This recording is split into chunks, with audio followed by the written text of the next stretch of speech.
सभा में ज्यादातर सदस्य कांग्रेस के ही थे। वहीं यह निर्णय हुआ था, क्योंकि किसी भी पंथ निरपेक्ष देश के लिए धर्म के आधार पर कानून ठीक नहीं है। फिर भी आज ये जानते हुए भी संविधान के स्पिरिट से बिल्कुल उल्टा कांग्रेस ने अपने घोषणा पत्र में पर्सनल लॉ को लाने की बात करी है। भारतीय जनता पार्टी इसकी निंदा करती है। हमने हमारे घोषणा पत्र में कहा है कि हम ये प्रयास करेंगे कि पूरे देश भर में यूसीसी लागू किया जाए और हर धर्म के नागरिकों के लिए इस देश में एक ही कानून हो।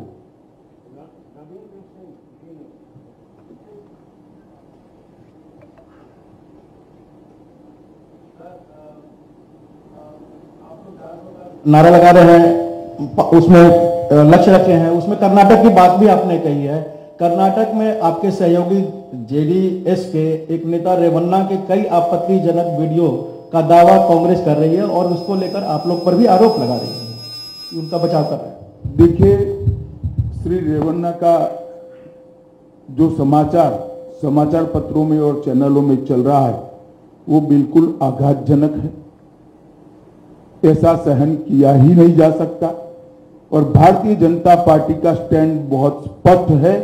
हम देश की मातृशक्ति के साथ खड़े हैं, देश की नारी शक्ति के साथ खड़े हैं।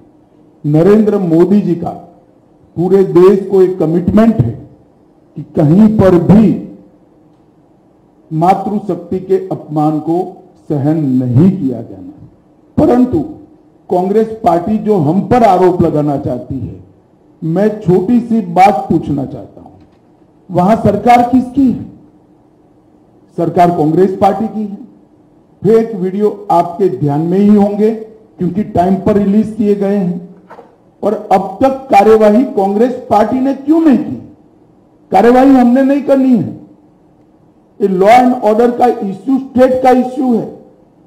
प्रियंका जी हमसे सवाल पूछ रही है, मैं प्रियंका जी को कहना चाहता हूं, नरेंद्र मोदी जी और मुझसे सवाल पूछने की जगह आपके मुख्यमंत्री उप मुख्यमंत्री को सवाल करिए कि आपकी सरकार क्या कर रही है, क्यों जांच नहीं हो रही है। हम जांच के पक्ष में है और हमारे साथी दल जेडीएस ने भी उन पर कदम उठाने की घोषणा की है। आज शायद उनकी कोर कमेटी की मीटिंग है और कदम उठाए भी जाएंगे। इस प्रकार की घटनाओं को सार्वजनिक जीवन में, समाज में या निजी तौर पर कहीं पर कोई स्थान नहीं होना चाहिए। कठोर से कठोर कदम उठाने चाहिए। ये भारतीय जनता पार्टी का स्टैंड अथर है और उसमें कोई कंफ्यूजन भारतीय जनता पार्टी में किसी स्तर पर नहीं है। हम महिला शक्ति के अपमान का, मातृशक्ति के अपमान का घोर निंदा करते हैं।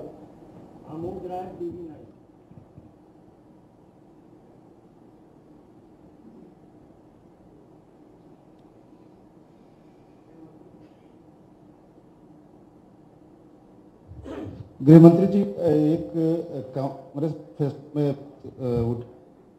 खास जो सिविल कांग्रेस मैनिफेस्टो में एक बात उठाई गई है कि जो सिविल कॉन्ट्रैक्ट्स है उसमें भी मुस्लिमों को के लिए स्थान दिया जाएगा, प्रायोरिटी दी जाएगी।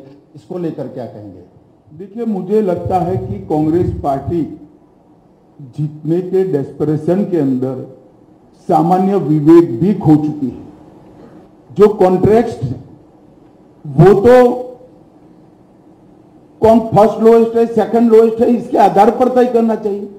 किसका काम करने का अनुभव है, नहीं है, इसके आधार पर तय करना चाहिए। पास्ट में कैसा काम किया है, इसके आधार पर तय करना चाहिए। अब कॉन्ट्रैक्ट में भी अगर एक धर्म को दाखिल करना चाहते हैं तो मैं कांग्रेस पार्टी को पूछना चाहता हूं कि कांग्रेस के अध्यक्ष के बारे में भी आपकी कोई रिजर्वेशन की, माइनॉरिटी की योजना हो तो उसके घोषित कर दीजिए। इतना ही बचा है। अब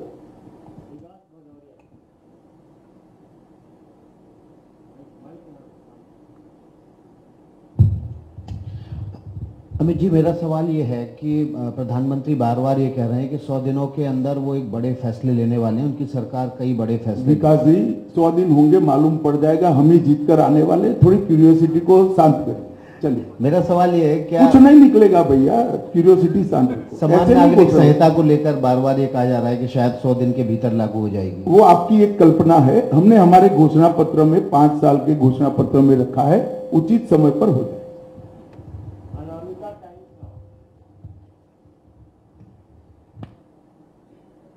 राहुल गांधी बोल रहे हैं कि एक्सरे की बात चल रहा है देश में, जिससे दूध का दूध और पानी का पानी हो जाएगा। इसमें क्या विचार है आपकी? देखिए, राहुल जी कुछ भी बोल सकते हैं, कुछ भी कर सकते हैं। गनीमत है कि उनको करने का मौका जनता नहीं देती है और इस बार भी नहीं मिलने वाला है।